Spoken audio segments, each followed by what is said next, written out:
Sveiki. Šiandien nerėmė giliai į finansų pasaulį. Pažiūrėkime, kas per galingos jėgos iš esmės pakeitė visą žaidimą per pastaruosius metus. Na, klausimas, kuris kyla visiems, kasgi iš tiesų čia įvyko. Galiu pasakyti vieną. Atsakymas nėra vienas konkretus įvykys ar kokia nors garsi įmonė. Ne. Tiesa yra, kur kas sudėtingesnė ir įdomesnė. Visą finansų kraštovaizdį, galima sakyti, sudrebino trijų milžiniškų tektoninių jėgų susidūrimas. Ir tai yra tendencijos, kurios keičia absoliučiai viską. Gerai, laikytės, nes dabar viską išnarpliosime po kaulelį. Pradėkime nuo pirmosios jėgos, kurie ko gero yra pati galingiausia. Tai visiškai naujos kartos žaidėjų atsiradimas. Galima juos vadinti naujaisiais prekybos vartų sargais, tai protingi, savarankiški dirbtinio intelekto agentai. Ir žinote, išmeskime iš galvos tos paprastus pokalbio robotus. Čia kalba eina apie kur kas daugiau, apie visiškai autonomiškas sistemas, kurios veikia mūsų vardu. Ir jos ne šiaip ateina, jos jau dabar tiesiog šturmuoja mokėjimų pasaulį. Pažiūrėkit, kas vyksta. Visi didieji vardai – PayPal, Mastercard, Visa, Stripe – įsitraukia į tikras ginklavimosi varžybas. Bet įdomiausia yra tai, kad kova vyksta ne dėl pačių mokėjimų, o dėl to, kas valdys tą sluoksnį virš jų. Kas kontroliuos tą dirbtinį intelektą, kuris priims sprendimus už mus. Būtent čia, šiame valdymo lygmenyje ir slypi tikroji galia. Ir tai nėra kažkokia tolima ateitis. Tai vyksta tiesiog dabar. Štai puikus pavyzdys OpenAI. Jau galima paprašyti DI surasti prekę. O jis ne tik suras, bet ir leis už ją sumokėti tiesiog pokalbio lange. Įsivaizduokit, nebereikia jokių interneto parduotuvių. DI tampa, pačia parduotuvė. Štai čia ir matome tą didįjį susidūrimą, tuos vadinamuosius agentų karus. Vienoje ringo pusėje turime Amazoną, kuri bando ginti savo uždarosios sodo principą, saugoti savo duomenis ir kontrolę. O kitoje pusėje nauji atviri agentai kaip Perplexity, kurie laužo visas taisyklės, skenuoja visą internetą ir meta iššūkį senajai tvarkai. Tai tikra titanų kova. Gerai, bet intelektualūs agentai tai tik viena medalio pusė. Kad jie galėtų veikti visų pajėgumu, jiems reikia, protingo kuro. Ir čia mes pereiname prie antrosios tektoninės jėgos. Patys pinigai tampa programuojami. Tai reiškia, kad pinigai nebėra tik statiška vertė.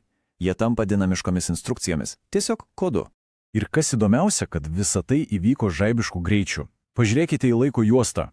Europos su momentiniais mokėjimais, privalomas gavėjo patikrinimas, JAV su Genius įstatymu. Visi šie reguliaciniai sprendimai, priimti per labai trumpą laiką, iš esmės nutiesė greitkelį šiai naujai finansų infrastruktūrai. Būtent todėl programuojami pinigai iš futuristinės idėjos tapo kasdienybė. Ir reikia suprasti, čia ne tik apie technologijas, oi tikrai ne.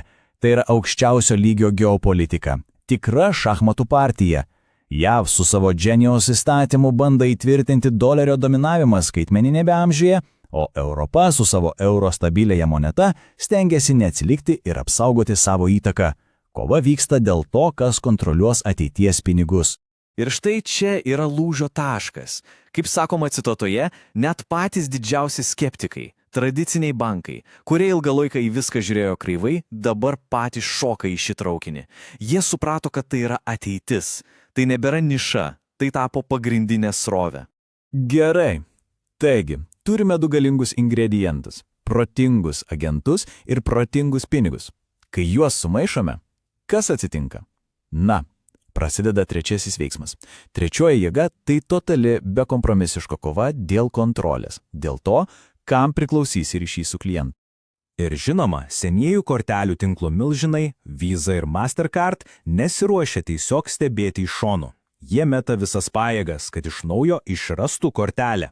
Jų tikslas – paversti savo tapatybės patvirtinimą tuo vieninteliu universalu raktu, kuris atrakintų viską naujame skaitmeninių piniginių ir DI agentų pasaulyje.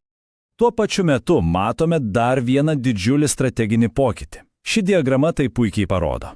Daryti viską modelis, tas pilno paketo principas, praranda savo vertę. Global Payments ir WorldPay sandoris yra puikus pavyzdys. Dabar laimi ne tie, kurie didžiausi, o tie, kurie geriausi savo srityje. Specializacija tampa karaliumi. Ši kova dėl galios vyksta visur. Štai, JP Morgan pradeda apmokestinti prieigą prie duomenų, mesdamas iššūkį atvirai bankininkystė. Europos bankai bando apsisaugoti nuo Amerikos technologijų milžinų. Ir tada atsiranda tokie žaidėjai kaip Revolut, kurie pasiekia tvarų pelningumą ir įrodo, kad fintech gali būti toks pat pelningas kaip ir bankas. Tuo tarpu net toks gigantas kaip HSBC priverstas uždaryti savo projektą, nes tiesiog negali konkuruoti su specialistais. Galios dinamika keičiasi akise. Gerai, apibendrinkime. Turime protingesnius agentus, turime protingesnius pinigus, viskas tampa protingiau. Bet čia kyla svarbiausias klausimas. O kaipgi mes? Ką visas šis technologinis sprogimas reiškia paprastam žmogui, realioje ekonomikoje?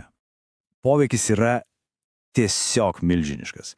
Tik pagalvokite apie šį skaičių. 39%.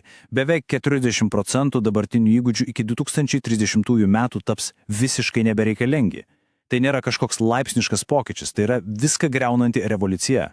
Ir šis skaičius veda prie kitos, dar labiau atveriančios akis išvados – 59%. Daugiau nei pusė visų dirbančiųjų turės persikvalifikuoti. Ne šiaip patobulinti žinias, bet iš esmės pakeisti savo įgūdžius, kad neatsidurtų už borto šioje naujoje ekonomikoje. Taigi, visos šios jėgos, apie kurias kalbėjome, protingi agentai, programuojami pinigai, kova dėl kontrolės galiausiai atveda mus prie vieno pačio giliausio ir svarbiausio klausimo, kuris yra daug didesnis nei finansai ar technologijos. Mūsų pinigams tampant vis protingesniems, ką apskritai reiškia būti žmogumi šioje naujoje ekonomikoje? Ir į šį klausimą atsakymą panašu turėsime rasti kiekvienas savo.